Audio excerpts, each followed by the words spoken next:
சொல்றேன், அதாவது திரும்பவும் சொல்றேன், சத்ரு கையில ஒருவேளை இந்த நாட்கள் நீங்க இருந்திருக்கலாம்.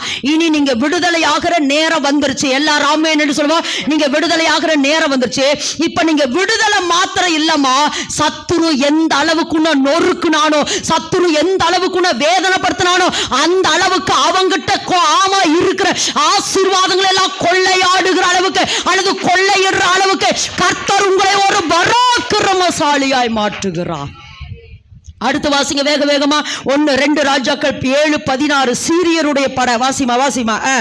சீரியர்கிட்ட இருந்து ஜனங்கள் புறப்பட்டு சீரியரின் பாளையத்தை கொள்ளையிட்டார்கள். போது இன்னொரு வேத வசந்த வாசிங்க. 2 அந்த அமலேக்கியர், மோவாபியர், சேயீர் மலை தேசத்தார்கள்ட்ட இருக்கிறதெல்லாம் இவங்க யோசபாத்து யூத ஜனங்களுக்கு கொள்ளையிடுறாங்க. வாசிங்க. யோசபாத்தும் அவனுடைய ஜனங்களும் அவர்கள் உடைமைகளை கொள்ளையிட வந்தபோது